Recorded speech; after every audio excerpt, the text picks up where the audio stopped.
Good afternoon, everyone. Let's just let everyone is coming in.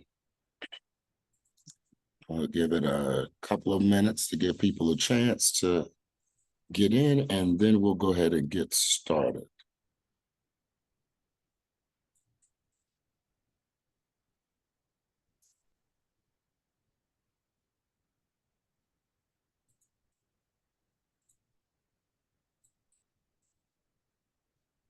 I'll give it one more minute here, and we'll get started at 12:05.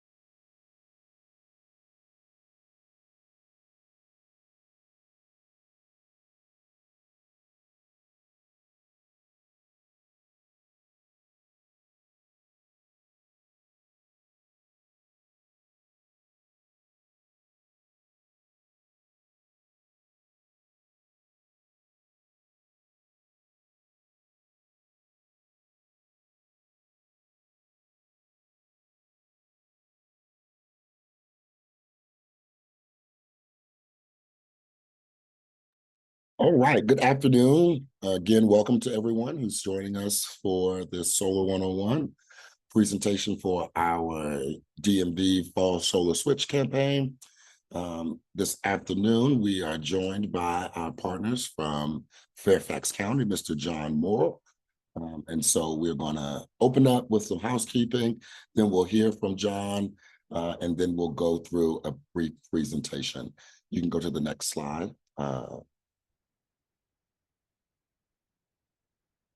So just a little bit of housekeeping as you join. Please make sure you join your audio. You will automatically be muted when joining. This is a webinar. So at the bottom, you'll see a Q&A tab. Please submit your questions, and we'll be taking questions at the end of the presentation. And I'm also joined this afternoon by our Atlantic Southeast Region Go Solar Specialist, Miss Naomi Rios, and she'll also be working the chat, answering questions, as well as dropping information in there. This webinar is being recorded, so we will share a link of this webinar to anyone who did RSVP through our registration process. So with that said, I'm going to turn it over to John Moore from Fairfax County. Thank you very much, Brandon. Welcome, everyone. We're excited to see that you're here, and we're enthusiastic to share this opportunity available to you on solar energy. Here in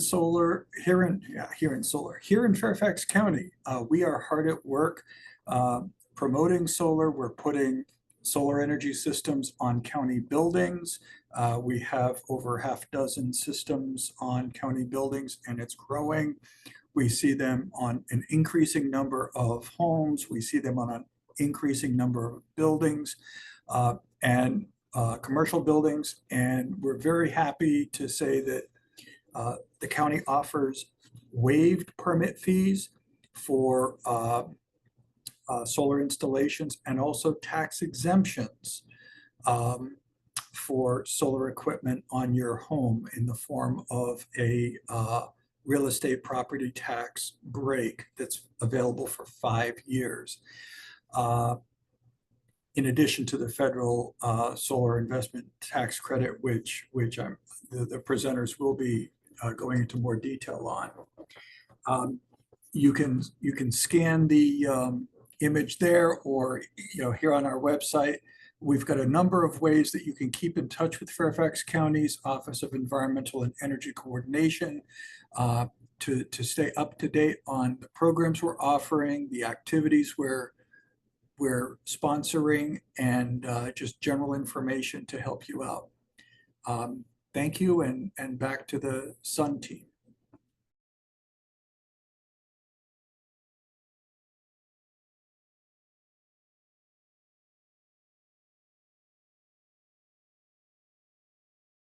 Thank you, John. We Thank you for that presentation. So, my name is Brandon Prelude. I'm the program director for Solar United Neighbors here in Virginia. And so we're going to cover today a couple of things. First, we'll talk about who Solar United Neighbors is, how solar switch works. We'll give some baseline solar technology about EV batteries and chargers.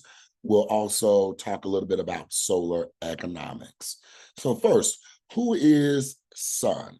You can move to the next slide. Solar United Neighbors is a vendor neutral national 501c3 nonprofit. And we rely entirely upon community engagement and involvement. We have programs in 14 states, including 2 territories of Puerto Rico and Washington, D.C. And we also help people throughout our nationwide through our help desk services, answer any questions and contact them and contact us at any time. We represent solar owners and prospective solar owners. I like to say, think of us like a AAA car club for solar owners. We're not particularly an environmental group, but we are motivated by environmental causes. But we are a constituency group. No one else works in this space the way that we do because we work specifically with the solar consumer. And just a little bit about how we got started. We got started in 2007 with our founder, Anya Schoolman, and her son, Walter, who's pictured there. After watching An Inconvenient Truth with his friend Diego, they came home and they asked their mom if they could go solar on their Mount Pleasant row house. Anya looked into it and she quickly found out that there wasn't a lot of information about going solar, and going solar wasn't quite so easy. So she challenged her son to bring others together, and they created this door-to-door campaign and enlisted the help of about 50 other neighbors to create a group buying program that would then untangle together the complicated process of going solar. There were only 2 solar companies that were working in DC, and they were told totally different things as it related to regulations, rules, permitting, taxing. And so they took their group solar, they took this group of about 50 neighbors solar. And after that, Anya started to get calls from people across the country wanting her to come and duplicate this. And thus Solar United Neighbors was born. And now in 2024, we have members in all 50 states. We've run over 400 solar co-ops, and we have over 70 staff members across 5 time zones. You can move to the next slide. And, we've made a very large and marginal impact. Here in Virginia, we've helped over 1,200 families. We've installed a little over much over 9 megawatts of solar that we've installed. We've also worked with policies at the General Assembly, at the regulatory level, and working with local municipalities. We know that rooftop solar lets communities invest locally. We know it creates good jobs. We know it brings control of the energy system within reach and puts it back into the hands of consumers. And that's what kind of fuels our work and our theory of change, that we help people come together, we help people go solar, we join them together, and we help fight for energy rights. You can go to the next slide. Teeing that up, here's how we do that. Number one, we help people to go solar. We do that by giving consumers the tools needed to prepare to go solar. You'll hear me say this again later on, but solar is a big ticket item, and understanding the cost does matter. And we help existing solar owners who also may have questions or need technical assistance as well. We don't help more so with the why, more than we help people with the what. And we measure our impact here at Sun by the amount of people that we help. And then not only do we help people go solar, but we also join them together. What we found is that when someone goes solar, they want to connect with other solar owners and share their experiences and share their stories. And also through this join together aspect of our theory of change, this also allows people to volunteer for social events and solar events that are advocating for solar. And we realize that solar is a big tent. So you might not be in a position to go solar now, but you definitely want to get involved in advocacy. And this portion of our theory of change invites all sides of the political spectrum to join in with a group of people advocating for solar and for energy independence. And then we help fight for energy rights. I like to say here that our approach when it comes to fighting for energy rights is practical. We focus on practical, pragmatic legislation and policies that affects person's ability to put solar on their home, business, school, or their house of worship. We work on all levels of policy, federal, state, and local. Solar United Neighbors in 2022 was extremely instrumental in passing a piece of homeowners association legislation that made it harder for HOAs to restrict homeowners from putting solar on their homes. SUN has been extremely instrumental, and we're currently working on policy not only for the upcoming general session, but also working in other regulatory matters before the SCC that affects solar owners and their ability to obtain solar. You can go to the next slide. All right. So now we're going to talk a little bit about how Solar Switch works. So Solar Switch is a group buying program for solar PV and battery storage for homeowners and small businesses. Our job is to give you the tools needed to make an informed decision. And through what we've learned about Solar Switch is that this saves consumers time and money by ensuring that a vetted installer delivers a high quality product at a great price. This group does have a beginning and it does have an end, and it is a limited time to register, which will go through the process as well as to when those deadlines are. This is provided in partnership with iChooser, Solar United Neighbors, and local governments. You can go to the next slide, Naomi. By coming together, there are some benefits of group buying. By coming together and leveraging group buying or a bulk purchase campaign, we're able to get a lower price with a trusted installer. And we've seen those savings be about 15 to 25%. It is a hassle-free process that does have an online platform that I will take you through. And what's most important here is that expert vetted installers are managed throughout the process. So you can be assured that the installation that is received is a high quality. I know sometimes when people participate in bulk purchase campaigns, they wonder if because it's a bulk purchase, will that mean that the quality of the product is lower? And I'm glad to say that that is not the case in our partnership with iChooser. They go through a very rigorous process as to vetting their installers. There's a high-level check on their track record, their online presence, their licensing, their regional presence. They check their qualifications through looking through their financial stability, their method of approach, and their risk assessment. And there is a process that the installer is checking in and managed throughout the entire campaign. Technical assistance and research is completed to assure that quality warranted products are installed. And there is customer support there's customer service support, for the consumer through all stages.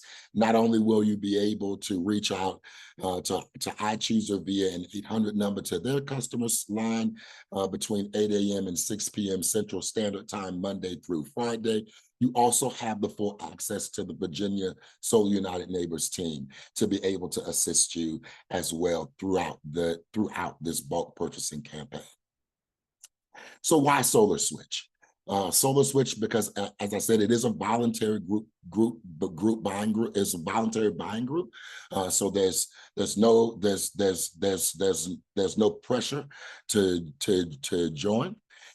You make the best value on an installation by leveraging that group buying process and getting savings on the cost of your installation.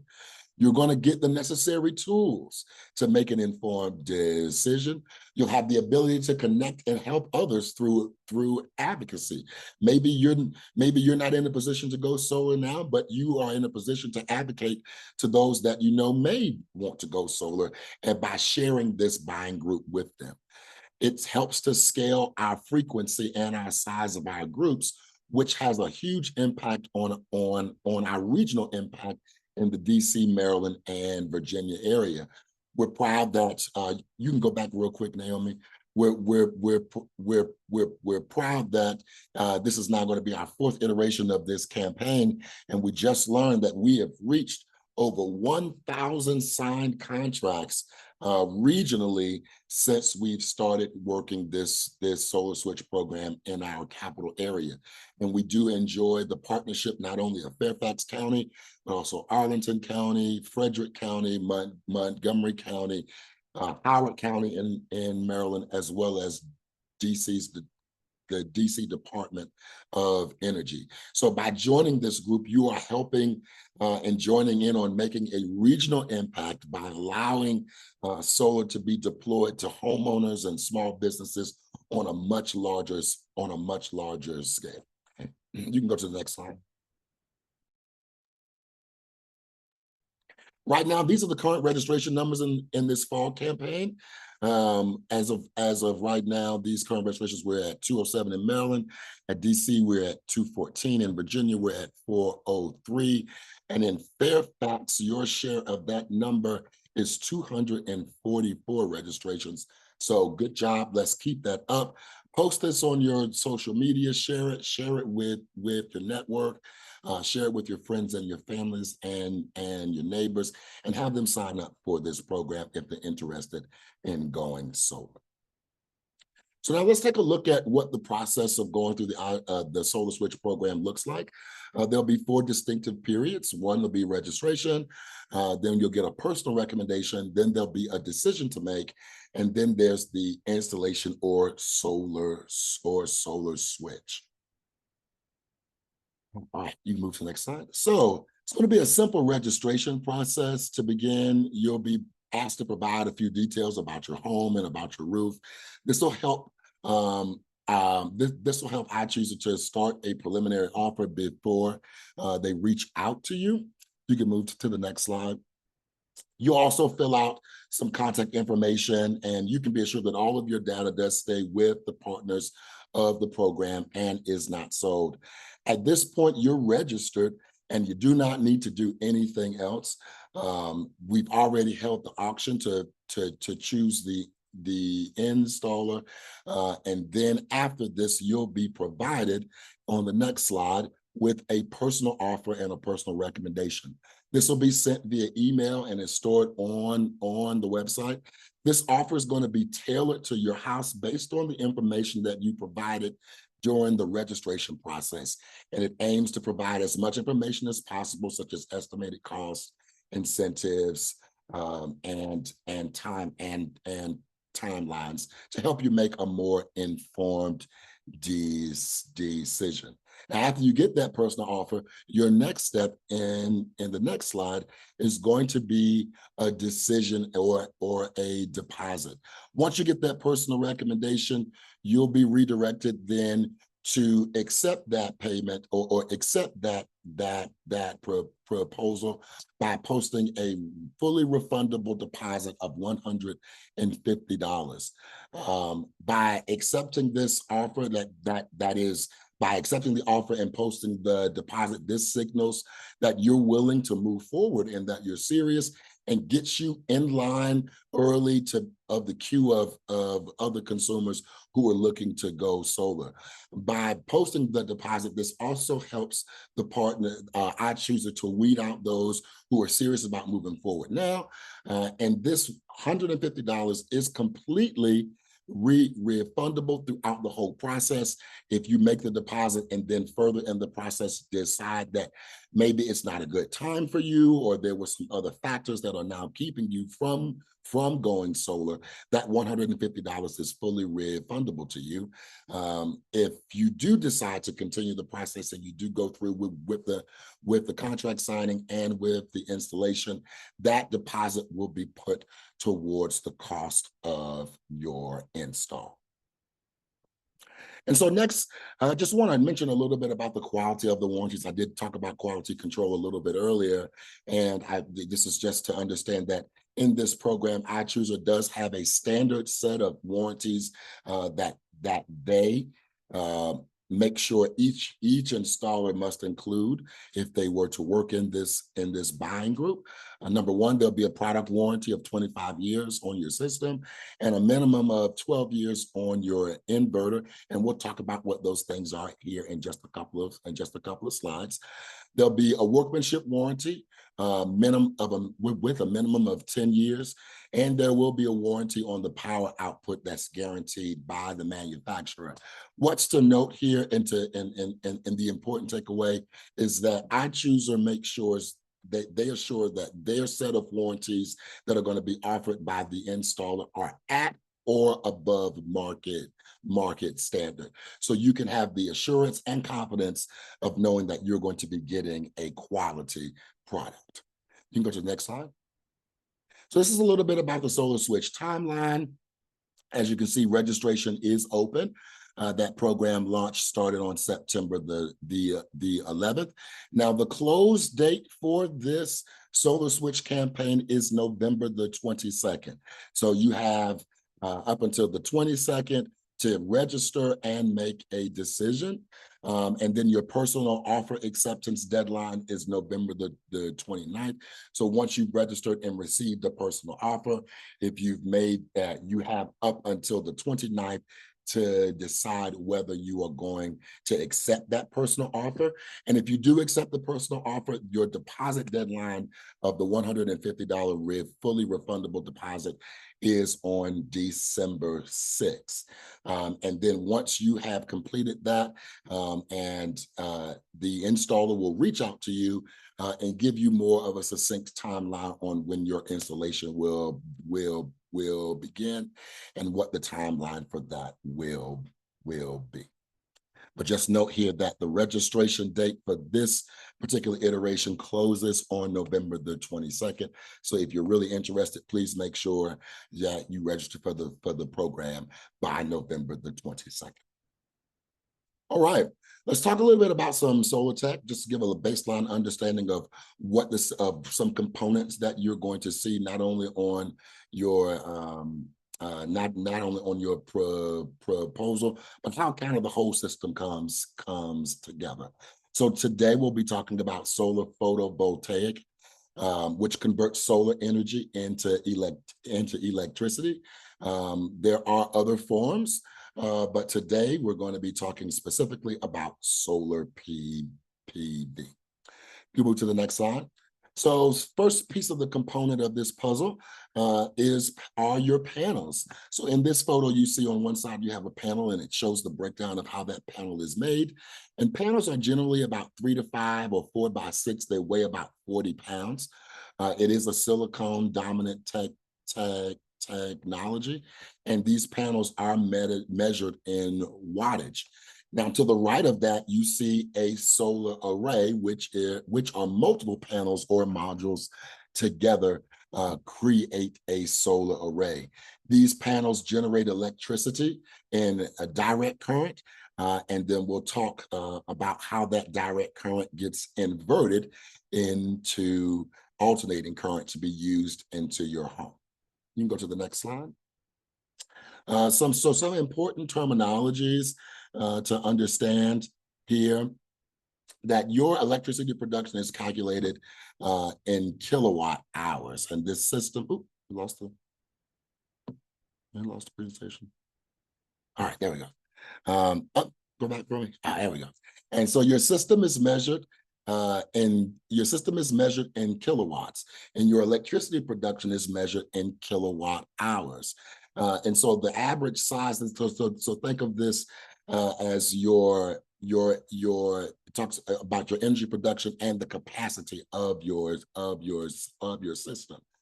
So example, here at the bottom, you see a man standing beside a solar array. So keeping the math simple, at a 3.6 kilowatt system, there are 12 panels at 300 watts, which is 3,600 watts or 3.6 kilowatts. It is important to note here that your system is sized by kilowatts, not by the amount of your panels. And that solar is priced by the watt and not priced by the amount of panels. So you can have a smaller system with more panels, or you can have a larger system with less panels because it is measured by the watt and not by the panel. The average size of a system, about 6 to 7 kilowatts. And this is based on your site goal, your particular energy goals, your budget, and how much of your annual consumption you're looking to cover. If you're looking to cover 50%, that may be a smaller system. But if you're looking to cover 100% of your energy output based on your energy profile, that would determine how big that system is. You can go to the next slide. So as we move away from understanding a little bit about the components and about the panels themselves, we'll move into this next component of roofing and racking. So what makes a good roof for solar? I like to say there are about 4 things that go into this. Number one, you want to consider roof orientation. You want to, and Naomi just dropped in there our roofing guide. So when you think about it, and being in the Northern Hemisphere, we want to be facing south to get the best solar production. An east to west facing roof is also great. It will also produce energy. What is not recommended is that you install panels on a north facing roof. You want to be east to west, southeast, southwest, or south in your roof orientation. Second, you want to make sure you have little to no shading. Here, this is more of an art than it is a science. And generally speaking, you want to make sure between the hours of 10 a.m. to 3 p.m. that there's little to no shading on your roof. Shading can occur from trees, or shading can even occur from another house. But you want to make sure between those hours that your roof is free of shading. You can move to the thirdly, you want to make sure you have enough space on your roof to mount your panels. Generally speaking, you want to have about 200 square feet of unobstructed roof space. So free of any dormers, gables, chimneys, skylights. And the installer will also do a roof inspection to see if there's going to be enough space on your roof. And lastly, and very importantly, you want to make sure you have a newer or undamaged roof. The general rule of thumb is that you want to have at least 10 to 15 years of life left on your roof. This will help you in the sense that you don't want to have to put panels on your roof and then remove them to put on a new roof and then put them back on. That would incur some additional cost. So you want to make sure you have at least 10 to 15 years of life left on your current roof. You can move to the next slide. So here's just a photo of some racking that you see a couple of installers installing on a home. Here, this is an asphalt shingle roof, which is the most common roof here in the state of Virginia. So that racking is placed onto the roof and mounted in place, and then the panels are mounted on top of that. Maybe you don't have an asphalt shingle roof. Maybe you have, on our next slide, you have what I like to call the Wawa roof, a standing seam metal roof.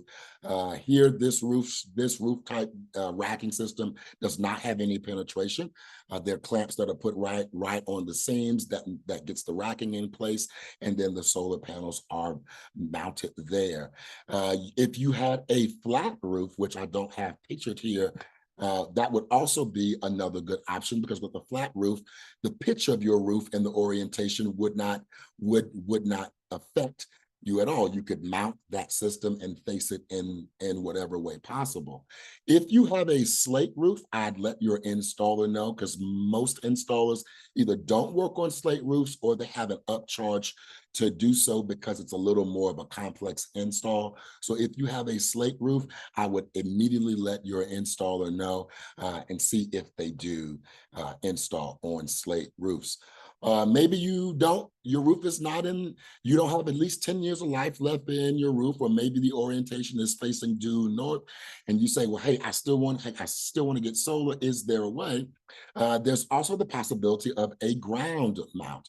Here you see, I so happen, in addition to being the program director here at Sun, I also have the privilege of pastoring a small church in Norfolk, Virginia, of whom I helped go solar about 4 years ago. And we didn't go with a rooftop system. We went with a ground mounted system. And here's a photo of that ground mounted system at our church. This could be great if you have the space that would allow for it, and you have a roof that may not be oriented or viable to mount solar on. And it can be more efficient because in this picture, our roof was facing east to west and our solar rating was a little low, but by putting it on the ground, we were able to face it due south and get the best solar production that we could possibly get. Now, the ground mounted systems are a little more than rooftop mounted systems. And you want to make sure that you're ideally about no more than 50 to 100 feet away from your nearest meter. And that's just to run wires for trenching that will get that energy produced at the panel level to our next slide and your next component, which are your inverters. So here in this photo, you see 3 different types of inverters. And I want to note here that an inverter is a power conditioning device that conditions that energy that's produced from the panel level and direct current over to alternating current that it can be used in your home, business, school, or office. And a couple things just to note about the differences here. The first inverter you see is a string inverter, and this is traditionally used in commercial and ground mounted systems. The other two, string inverters with DC optimizers and micro inverters, are what we generally see in the market now, especially for residential systems. And what's important to note about those two is they generally function the same, but they're two distinct differences from the string inverter. Number one, by having the DC optimizers or micro inverters, it allows panels that are poorly performing or shaded to be isolated so they don't bring the production of the others down. And it also allows for panel level monitoring, which could be good for troubleshooting. So you'd be able to see what each panel is producing. So if a panel is out, through having that panel level monitoring, you'll be able to see which one it is and get the maintenance necessary. But just to know that these are power conditioning devices that do change this direct current or invert this direct current into alternating current. All right, and then the next system component is going to be, you've got your panels, you've got your racking system, you've got your inverter, and then you have your electrical panel. And so this is how solar would connect. This solar energy would connect to your home to power your home, school, or business. It's a very simple connection through your electrical panel. And most homes don't really need any kind of electric systems update before going solar. Your installer will check the panel to see if there is sufficient roof. And if it is outdated, the installer will recognize that quickly and make any recommendations needed to get that updated to be able to make that connection. And so now this takes us to kind of how all this comes together. And that brings us to a concept of net metering. So here in this photo, you see 4 or 5 different stages. You see the solar panels mounted onto your roof. You see that energy being absorbed from the sun. The inverter then converts that direct current into alternating current, which is then through your electrical panel made available at 3 to be used right then and there in your home, school, or office. And then there's going to be a bidirectional meter that's going to be placed on your home that will allow any excess energy that's not used at that time to be sent back to the grid. This process is called net metering. And net metering is a very important balancing act because there's going to be times where you might end up with daily or seasonal surpluses. And so those would be banked as credits that you can then draw back from. I say, think of it like for those of us that remember the old Suncom days, and the cell phone plans that had rollover minutes. Think of them as rollover minutes. What minutes you don't use roll over to the next month. Such is the same with the energy produced that is not used in real time. It is then sent to the grid or rolled over to the next month. You can go to the next slide. So in net metering, what makes this great and unique is you get a full retail value one-to-one credit for the energy that is produced. And so for Dominion customers right now, the cost per kilowatt hour of energy is 16 cents. So you would get a one-to-one retail credit value for the energies produced. As I said, this would also lead to daily or seasonal surpluses. And net metering is conducted in an annual billing cycle. And this is not a calendar year billing cycle from January to December, but it's based on your interconnection date. So for example, if you were to install your system and it's interconnected in April, your annual billing cycle for net metering will be from April to April.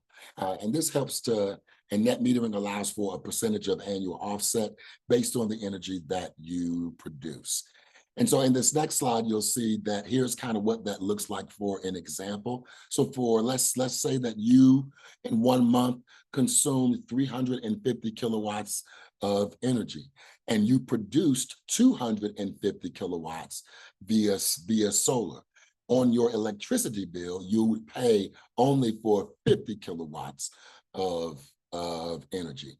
Now, let's say inversely, you consumed 250 kilowatts and you produced 300 kilowatts of solar. You'll see a 50 kilowatt credit that will roll over to your next month. On your bill, there will be a fixed connection charge. I think Dominion's charge is right around $7, right before taxes. And like I said, surpluses are carried over month to month, and your annual billing cycle is based on your interconnection date. So to wrap up this section, before we kind of get into storage, here are some frequently asked questions that we get all the time. Number one, it's about warranties. Do products have warranties? As I mentioned earlier in the previous slide, there are going to be a standard set of warranties, 25 years on the system. There's going to be at least minimum of 12 years based on iChooser standards for your inverter. You'll get at least a 3 to 10 year workmanship warranty. That's going to cover anything that's done by the installer as it relates to penetration, the running of any wires. So you can guarantee that you're going to get those warranties there. And we also get questions about homeowners insurance. Should I tell my homeowners insurance that I have installed solar? Yes, you should. Dominion does require now a copy of that homeowner's insurance as proof that your insurer has been informed. So you want to let your homeowner's insurance know that you have added solar. Next question we get all the time is about maintenance. Do I have to get up on the house and do anything? You don't have to get up on your roof and do anything. Solar systems are very low maintenance. There are no moving parts. Most systems are pretty these are turnkey ready systems. So you don't have to get up on your roof and remove any snow or any other weather weather-related elements. It may be good every 3 to 5 years to have your installer come out and check to make sure everything is running smoothly, but no need to get up on your roof. Your installer may have off-site monitoring, and so that, especially with like solar edge monitoring, so they may be able to also monitor and see if there are any issues with your system. How long do systems last? You can expect a lifespan of at least 25 years for your system. And that is to say after 25 years to still maintain a production level of at least 80%. Um, will my HOA allow solar on my home? Like I said earlier, some was instrumental in helping to pass a piece of legislation that prevents HOAs from placing what is coded as an unreasonable restriction. So in other words, if they were to make you move the system because of an unreasonable restriction, if that were to increase the price of the system by 5% or more, or decrease the production of the system by 10% or more, they cannot do that. If your HOA, however, has covenants on solar, then those covenants will supersede policy. So if you do live in an HOA, please check with your HOA association by referring to your covenants and seeing if there are any restrictions on solar. And then lastly, what if I live in a historic district? Make sure you let, number one, your installer know. Typically, the ordinances in historic districts deal with line of sight, but it'd be very good to let your installer know, hey, I live in a historic district. Also, check with your locality to see what ordinances may exist, if any, for solar in historic districts. You can go to the next slide, Naomi. So as I mentioned a little earlier, as a net metered system, 99% of solar systems are grid tied. So that means what happens when the power goes out. Since your system is grid tied, when the power goes out, your solar system will shut off, i.e. your inverter, which is also as a power conditioning device. This works as a safety mechanism, because when the power is out and workers are working on power lines, you don't want to be back feeding power to the grid. So once the grid goes down, the system will recognize that, and as a safety mechanism, it will shut off to keep from back loading energy to the grid as it's being worked on. If you want to have power during power outages, then you would need battery storage for that. So the value of battery storage, in our next slide, the value of battery storage is, if you want storage, some good things to consider for you here. If you have frequent utility outages, if you live in an area where your power is constantly going out, you might want to consider storage. If you have critical loads at your home, such as well pumps, medical equipment, or you need refrigeration for medication, that may also be another reason to consider battery storage. To be prepared during an emergency or a disaster where power is expected to go out at a large and wide-ranging level, that also would be another reason to consider battery storage. Some of the drawbacks to battery storage are also cost. The cost of batteries are still a little higher now, and the complexity of them, it does add another piece to this puzzle. But if you are considering battery storage, you can let your installer know that, even if you don't install it now, and they can install your system in such a way that it would make adding battery storage to your system easier in the future for you. And Naomi has already dropped in our chat our battery storage homeowners guide that you can go to with Solar United Neighbors, and we'll give you some tips and some advice on how to go about looking for battery storage. All right, about a couple more minutes left here, and then we'll get into some questions in our last section here, talk about solar economics. So The cost of solar is a big ticket item, as I said earlier, but what we've seen in the past decade or so is that the cost of solar has dropped precipitously. So solar is a long-term investment. There are no moving parts, and the lifespan is 25 plus years. So some of the good solar economics, or some of the advantages of this from a solar economic standpoint, is it allows you to hedge against rising utility rates. Rates at Dominion tend to have been rising at about 2 to 3% a year. And Dominion has increased their rates about 30% in the past decade and looking to increase their rates by about 15% over the next 10 years. So getting solar now allows you to hedge against those rising utility rates by being net metered and getting a full credit value for the energy that you produced. I showed my church's solar ground mount earlier. When we went solar 4 years ago, the cost of energy was about maybe 12 or 13 cents a kilowatt hour. That has increased since then, but we have not seen that increase by adding solar and hedging against those rising rates by still producing energy through solar. In Virginia, the average return on investment for a system is about 9 to 13 years. So when you look at some of the other pieces of solar economics as it relates to the Solar Switch program in our next slide, the ability to get the lower costs through this bulk purchasing campaign is primarily centered around reducing soft costs. So by helping to reduce the soft costs, an installer can then pass they can then pass those savings from that on to the consumer.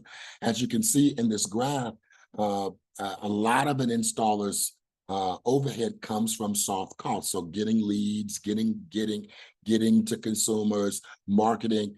But by being a part of this large bulk purchasing campaign and having the availability to more consumers who are interested in solar in one group, those soft costs get diminished, and that allows solar to be offered at a much lower rate. In our next slide, I just want to run through a couple of things to give you some basic understandings about on this slide about how solar is priced, what are some of the revenue streams, and how it's paid back. So here in this slide, you see we have two comparisons of a 4 and an 8 kilowatt system. Now, the average Virginia Solar Switch pricing has been around maybe $275 a watt. So that would equate to an $11,000 system for a 4 kilowatt system and a $22,000 cost on an 8 kilowatt system. And there is a current 30% federal tax credit that is available to those residents that do pay federal taxes. And we see that the equivalent for the 4 kilowatt system being $3,300 and the 8 kilowatt system being $6,600.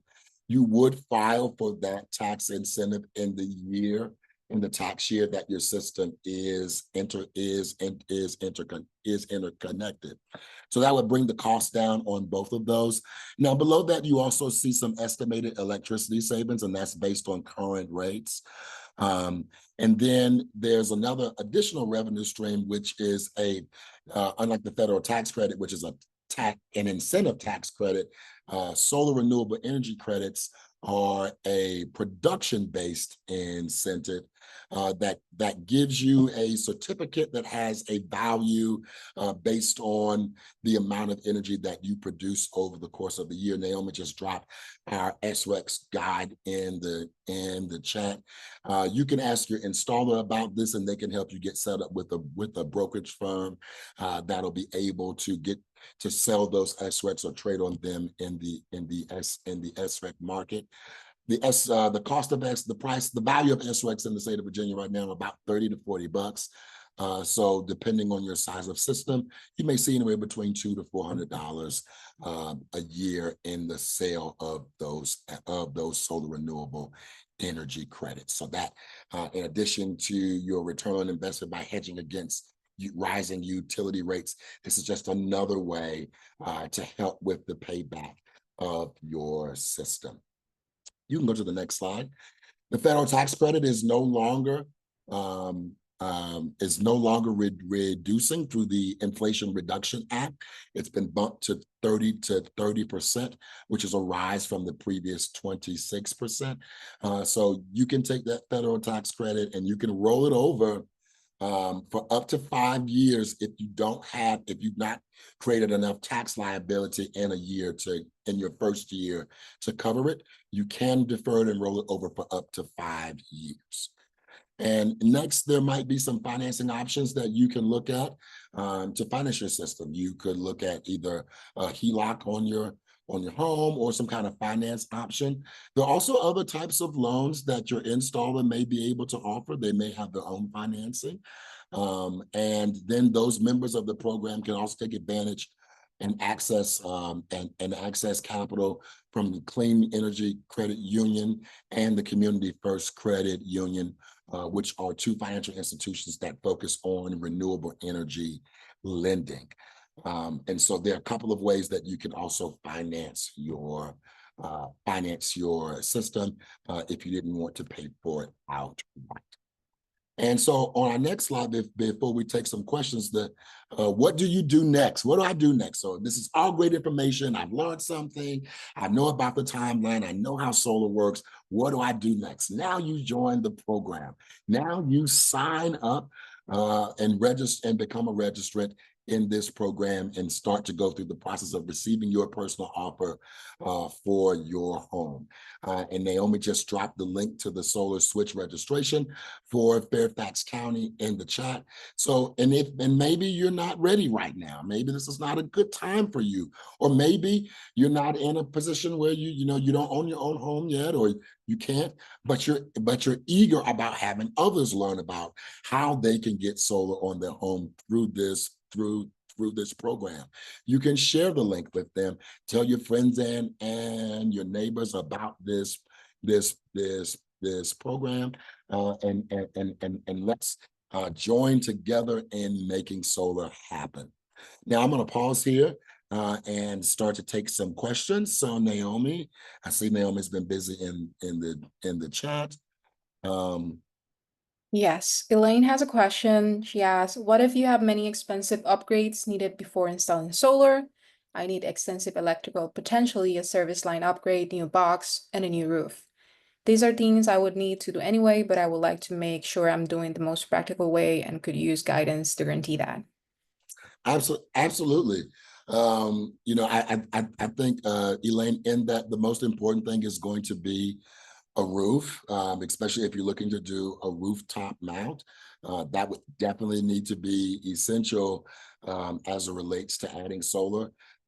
If you and there are energy efficiency upgrades that you can make as well, that would definitely couple and pair well with that.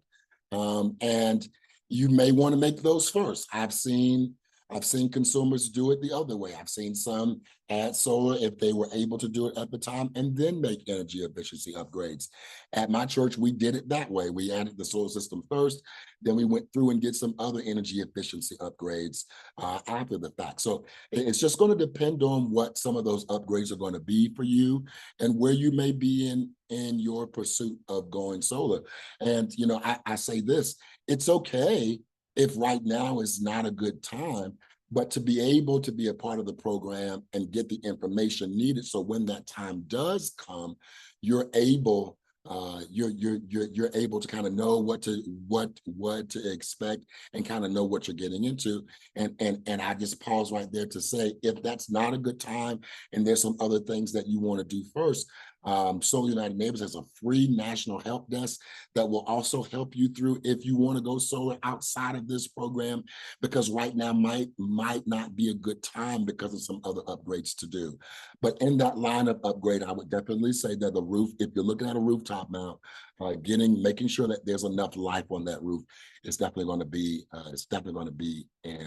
important. And I see your question about, are there any tax credits? Right now, Virginia does not have any kind of state level tax incentive for that. And there may be some county level incentives, but right now there are no tax credits for like any energy efficiency upgrades or any home upgrades that'll be needed beforehand. What if a roof needs repair later on for the installation? Does it require? Thomas, to answer that question, and I think Naomi kind of hit it there as well. You want to have at least 10 to 15 years of life left on the roof. That would be ideal. If that roof does require repair later on, that would just be a process of having those panels removed and then the re-roofing to happen and then those panels put back on. And you would be able to talk to your installer about what that may look like or what that cost may be. But I would definitely recommend again that if you don't have at least 10 to 15 years of life left on the roof, you might want to look into that first and before adding solar, to kind of avoid some of the back end cost of putting it on, taking it off, and then putting it back on. Okay, and I'm looking in the Q&A here. Can we sign up? A question by Sarah. Can we sign up to get a quote even if we know we can't complete the project? Yeah, if you want to sign up and kind of see what a profile for yours would look, you can definitely get a personal recommendation. Again, as I was telling Elaine's question, if you want to see what that process looks like and kind of see what this would be for you, absolutely get a quote and kind of see what it looks like. And even if the time is not right, it may be something that you can circle back to outside of the program. And then a question from Susanna: has the installer already been selected? Yes, there have been, the installer has been selected. Aaron Such, our regional director, is on, and I would have, Aaron, do you know who the installers were for this iteration? Yeah, you guys hear me okay? Yeah. Yeah, so it is Solar Energy World and Luminous Solar are going to be servicing Virginia. Thank you for that. I have another question that was submitted. Are local energy companies willing to participate in net metering? Thank you. That's a very, very good question. As of right now, net metering is the law in the state of Virginia. So local energy companies at this current moment don't really have a choice. Now, if you're being serviced by a rural electric co-op, those there may be some differences there, but if you are in Dominion or APCO territory, which this would be Dominion territory, yes, they are mandated by law to participate in net meter. And then another question from Susanna here: what happens with the RECs? Does each homeowner own them? Yeah, you're going to own those solar renewable energy credits, and you have the ability to sell them on the SREC market and earn compensation for them. So a utility would go, a utility to meet their renewable portfolio standard, there are portions of that they must meet by deploying those renewable energy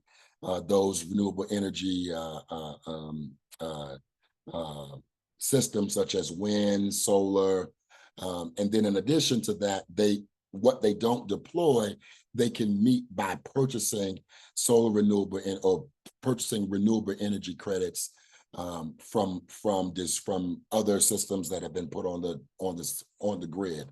So they could then buy those to go towards their RPS standards, and then you are then compensated for the sale of that. So you do own them. You can hold them or you can save them. I believe, Aaron, you even have the ability to do like a front-loaded piece with a SREC broker, where you can, sell a certain amount of predicted production over a course of time, and so it just becomes another avenue as a consumer to be able to pay back your system and create another stream of revenue in addition to any cost savings. All right. Are there any other questions? I think those were all the questions that were in the Q&A chat. Are there any other questions in the chat? All right, you can go to the next slide. Let me thank today. I want to thank John Morrill of Fairfax County. Thank him for being with us, and thank Fairfax County for their continued partnership and their dedicated focus on solar deployment in the county. I want to thank Naomi Rios, who is working behind the scenes here today, and our Regional Go Solar Associate. Thank you, Naomi, for being on the presentation, working the chat and answering those questions and making sure our flow was smooth today. I want to thank Aaron Such for being with us today, our Regional Director for the Atlantic Southeast, which covers Maryland, DC, Virginia, Puerto Rico, and Florida.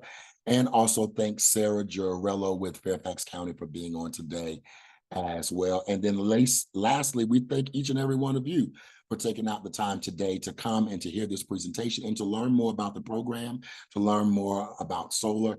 And we hope that something was said useful today, and we look forward to servicing you through this program. If you would need to reach out to us, our email is here, vateam@solarunitedneighbors.org. Thank you again, and we hope you have a great afternoon. Thanks, everyone.